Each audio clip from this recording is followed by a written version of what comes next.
Olá, pessoal. Já já vamos iniciar nossa aula de ciências. Gostaria que vocês escrevessem o nome e a turma nos comentários para a gente fazer a chamada. A temática de hoje é iniciativas e ações sustentáveis. Então, para a gente falar dessa temática, vamos discutir um pouquinho a temática que tem no livro de vocês, enfrentando problemas ambientais. A preocupação com o meio ambiente não é recente, então não é de hoje que se discute os problemas que assolam o meio ambiente. Desde 1950, o esgotamento de recursos naturais e os consequentes prejuízos desse esgotamento são cada vez mais foco da atenção de governantes, populações e empresas. É claro que essa temática, falando de 1950, é uma preocupação global, ou seja, a reunião de pessoas de diversos países discutindo essa temática dos problemas ambientais. É claro que iniciativas particulares, não é desse período de 1950, é mais antiga do que isso, mas um agrupamento de pessoas tentando discutir em nível mundial se iniciou a partir desse período. Como conciliar o crescimento populacional em escala mundial e a maior demanda de energias, comida e espaço com bem-estar ambiental? Então, essa é uma problemática que se tem discutido sobre essa questão. A preocupação com o meio ambiente é uma temática transversal. O que significa dizer isso? Que discutir problemas ambientais não é questão só de ciência, não é questão só de biologia, não é só questão ambiental. Tem outras questões que estão em jogo. Por exemplo, a questão social. Um ambiente equilibrado é importante para toda a sociedade. Não é só importante para os animais que estão na floresta. Então, ela é uma questão social. Ela também é uma questão econômica. Por que é uma questão econômica? Porque ela afeta o comércio, ela afeta a agricultura, ela afeta a indústria. Então, é uma preocupação que deve ser de todos. É uma preocupação que tenha o viés ambiental, mas tem o viés social e tem o viés econômico. De iniciativas internacionais a ações individuais. Apesar de diversos problemas ambientais terem se agravado ao longo do século XX, o movimento ambientalista é relativamente recente e começou a se consolidar somente a partir de 1960. Então, esse movimento em nível global, a partir da década de 60. A bióloga americana teve um papel fundamental na divulgação da questão ambiental, com a publicação do livro Primavera Silenciosa. O livro se tornou um best-seller mundial. Então, a publicação desse livro tornou essa questão mais discutida, porque o livro foi bem vendido, foi bem aceito, bem lido. Então, a partir daí, foi se criando movimentos para se discutir a questão ambiental. Reconhecimento da questão ambiental globalmente. Então, como é que essa questão se deu? A primeira conferência, assim, a nível mundial, a primeira discussão a nível mundial sobre essa temática foi a Conferência de Estocolmo, em 1972, em que os países do mundo inteiro estavam, a maioria deles estavam discutindo essa questão ambiental. O segundo encontro, sim, a nível mundial foi a Rio 92, que foi a Eco 92, uma conferência realizada no Rio de Janeiro no ano de 1992, em que se discutiu, procurou-se discutir as questões ambientais, em que a maioria dos países estavam no Rio de Janeiro, aqui no Brasil, discutindo essas questões.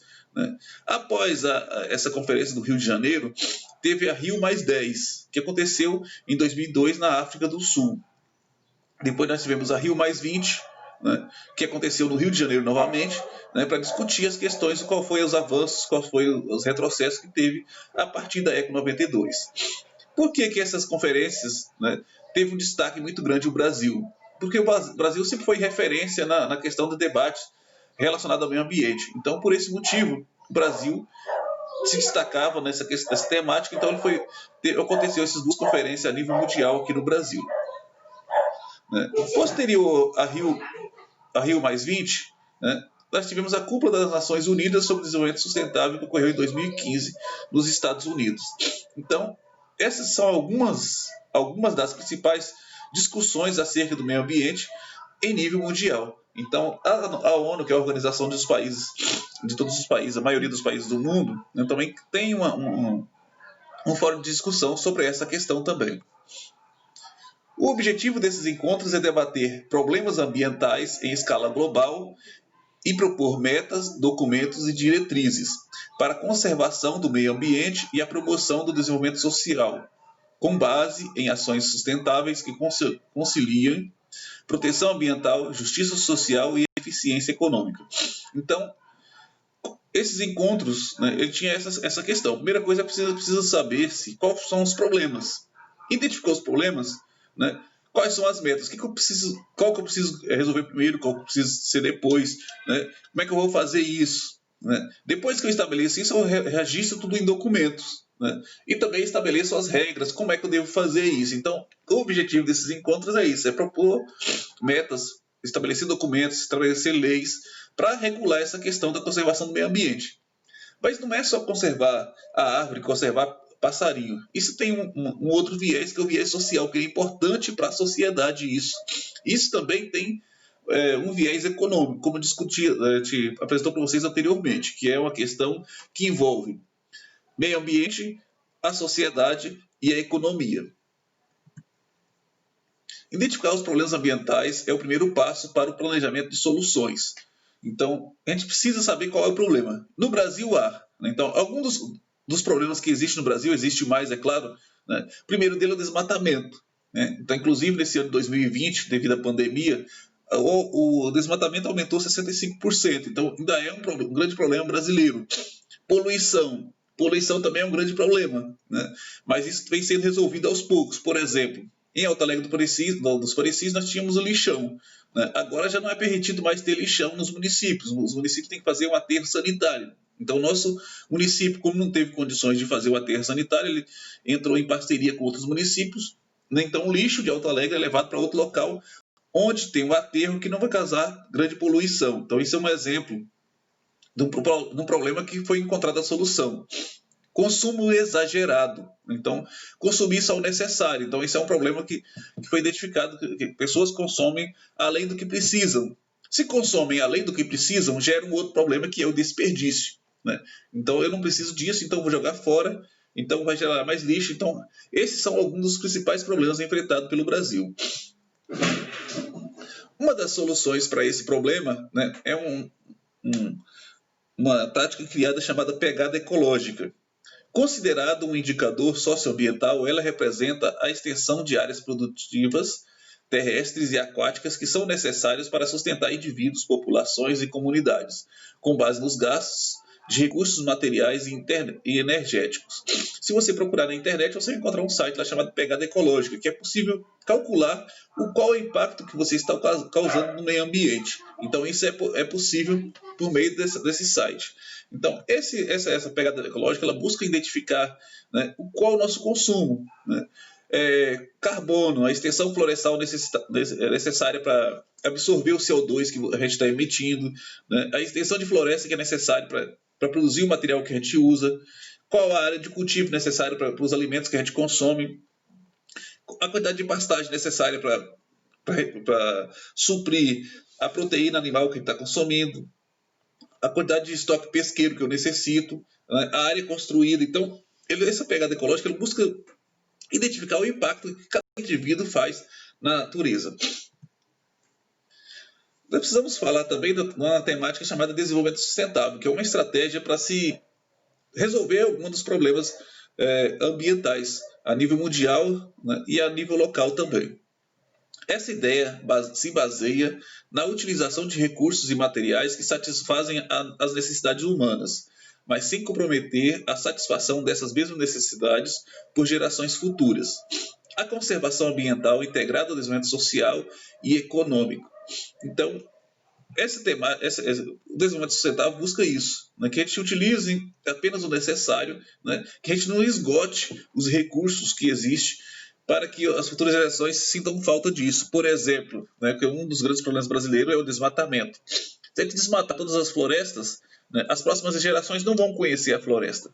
Né? Então, desenvolvimento sustentável é mais ou menos isso, é você usar só o necessário para que as próximas gerações possam usufruir dos recursos. Por exemplo, os nossos netos, nossos bisnetos possam usufruir o mesmo recurso que a gente tem hoje. A ONU, a Organização das Nações Unidas, estabeleceu os 17 Objetivos do Desenvolvimento Sustentável. Isso tem no livro de vocês também. Então, quais são esses objetivos? Né? Número 1, erradicação da pobreza. Então, como eu falei, o meio ambiente também busca a questão social. Pobreza é uma questão social, então é importante. Erradicação da fome, saúde de qualidade, educação de qualidade, igualdade de gêneros, ou seja, homens e mulheres terem os mesmos direitos, né? Então, no mundo, tem países que não estabelecem isso. Água limpa e saneamento básico, né? Por exemplo, no nosso município nós não temos coleta de esgoto, nós temos rede de água, mas não temos coleta de esgoto. Energias renováveis é o número 7. Por exemplo, energia solar é um exemplo de energia renovável. Emprego dignos e crescimento econômico. Então, as pessoas terem condições de emprego adequadas, né, que ela possa trabalhar e ter um salário digno, ter tempo para o lazer. Inovação e infraestrutura, né? Redução das desigualdades, né? Cidades e comunidades sustentáveis, né? Que não seja tão poluidora, que não seja tão predadora dos recursos naturais. Consumo responsável, combate às mudanças climáticas. O 14, vida debaixo d'água, então preservar a vida marinha, a vida aquática, né? Vida sobre a terra, então conservar a biodiversidade terrestre. Paz e justiça, isso também é importante, né? Parcerias pelas metas. Então, isso aqui são objetivos que são sustentáveis, tem a ver com o meio ambiente, mas também tem a ver com a economia e tem a ver com a sociedade. Das grandes empresas, corporações e políticas governamentais, destacam-se duas medidas: crédito de carbono e compensação ambiental. Então, as empresas também podem fazer, não é só os governos, não é só as pessoas. As grandes corporações, as multinacionais, elas também têm que fazer a sua parte, né? E duas propostas são essas: o crédito de carbono e a compensação ambiental. Vamos ver o que é cada um deles. O crédito de carbono corresponde a um tipo de certificado relacionado à redução de emissão de gases de efeito estufa. 1 tonelada de CO2 que deixou de ser emitida na atmosfera representa um crédito de carbono. Ou seja, o gás carbônico que é emitido na atmosfera vai aumentar a temperatura do planeta. Então, as empresas costumam utilizar esse termo crédito, ou seja, se ela não pode deixar de emitir, então ela pode pagar, né, para que ações relacionadas ao meio ambiente, ações que venham proteger o meio ambiente, sejam estimuladas. Então, esse é uma proposta muito interessante, né, e que, por exemplo, eu passei para vocês um vídeo sobre o Parque Estadual Corumbiara, que é um parque que tem uma parte no município de Alto Alegre dos Parecis. Então, esse parque ele recebe recursos oriundos desse crédito de carbono, que esse recurso serve para quê? Para comprar barco, para monitorar o berçário de peixe, caminhonete para fazer fiscalização, drone para fazer fiscalização aérea, né? Máquinas fotográficas para fazer o controle da biodiversidade. Então, ela pode receber esses recursos oriundos dessas empresas para que proteja o ambiente em outro local. Então, empresas que não podem fazer essa redução, elas pagam para desenvolver ações ambientais. Então, o Brasil ele recebe recursos para isso, né?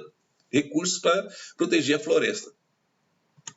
Um outro exemplo é de compensação ambiental, né? Tem por objetivo estabelecer, por meio de acordos jurídicos e financeiros, medidas para contrabalançar os impactos ambientais previstos ou já causados por um empreendimento. Um exemplo que pode dar de compensação ambiental foi com a construção das usinas do Madeira, né? As duas usinas que foram construídas lá em Porto Velho. Então, para construir essas usinas, foram necessários desmatar a área, né, para fazer o represamento da água, né? Então, para compensar esse dano ambiental causado e impedir o fluxo do rio, a empresa responsável, o governo, foi distribuindo recursos para os municípios. Todos os municípios do estado de Rondônia receberam recursos, né, para desenvolver nos municípios como compensar o dano ambiental causado por esse empreendimento. Então, é uma outra estratégia relacionada ao desenvolvimento sustentável. A arquitetura sustentável. Então, as construções elas podem ter um viés de sustentabilidade, né, de danificar o mínimo possível o meio ambiente. Então, essa arquitetura sustentável ela tem por objetivo projetar edificações como casas e edifícios com menor impacto ambiental possível e maior otimização dos recursos envolvidos. Primeira coisa, precisa se planejar, né? Aproveitar as condições climáticas. Então, a construção ela deve levar isso em consideração, né? Para que local tem que estar a janela, para que local tem que estar a porta, né? De maneira que aproveite as condições climáticas. Por exemplo, um exemplo disso também pode ser a utilização de telhas transparentes. As telhas transparentes, elas fazem com que a luz solar entre no ambiente e não seja necessário o uso de energia elétrica. Então, isso vem o segundo tema, que é a redução do consumo de energia elétrica. Se você coloca a telha transparente, o sol entra nesse ambiente que antes era escuro e evita que você fique acendendo a luz. Uso de energia limpa. O que vem a ser isso? Por exemplo, utilizar energia solar. É um exemplo de energia limpa. Uso de materiais sustentáveis. Então, materiais que não venham danificar o meio ambiente, como, por exemplo, uso de madeiras de plantações, por exemplo. Se você utiliza madeiras que são oriundas de plantações, são madeiras que as árvores crescem mais rápido que as nativas. Com 5, 10 anos, ela já está em ponto de corte. Uma árvore nativa, para estar em ponto de corte, demoram 20 anos, 30 anos, 40 anos. Então, isso é uma forma de usar materiais sustentáveis e você está preservando as plantações nativas. Otimização e reaproveitamento da água. Reaproveitar a água também é importante, porque a água também, se você não reaproveitar essa água, mais recursos vocês vão ter que estar extraindo da natureza. Aqui nós temos uma foto que tem do livro de vocês, que são fotografias de painéis fotovoltaicos. O que é isso? Placas solares, como diz no popular. Então tem crescendo muito no Brasil a utilização de placas solar para reduzir o consumo de energia. E um outro exemplo, telhados verdes, que também tem no livro de vocês, as pessoas fazerem plantações no telhado. Para que serve isso? Para diminuir a temperatura. Então, se é uma laje de concreto, ela não vai esquentar tanto porque tem plantas. As plantas absorvem mais o calor. Então, isso evita que o ambiente fique tão quente. Então, é importante também isso. Aí nós temos essa atividade para vocês fazerem, relacionada a esse capítulo, iniciativas e ações sustentáveis, que vão da página 76 à página 81. Aí na página 91, vocês vão fazer o exercício número 2 e copiar as perguntas A e B. O exercício da página 92, vocês vão copiar o exercício 3, apenas letra A. O enunciado 3 e o enunciado 2 não precisa copiar, apenas as perguntas A e B da número 2 e a pergunta A da questão número 3. Copiadas as perguntas, feitas as respostas, vocês vão enviar a foto pelo formulário, como vocês sempre têm feito. Então, por gentileza, envie pelo formulário. Não vou estar recebendo mais pelo WhatsApp, para evitar, porque a gente recebe muita tarefa pelo WhatsApp e o celular já não está cabendo mais tanta foto. Então, vocês enviam pelo formulário. No final da aula, eu vou enviar a lista de quem enviou. Tá ok? Como a gente já conversou, não vamos aceitar atividade fora do prazo. Eu estou passando apenas 3 perguntinhas, então dá tempo de vocês responderem na aula. Aqui eu tenho a imagem do livro, das duas primeiras, questão número 2, qual que é a questão número 2, o que vocês devem copiar, questão A e B. Aqui embaixo está selecionado para vocês verem.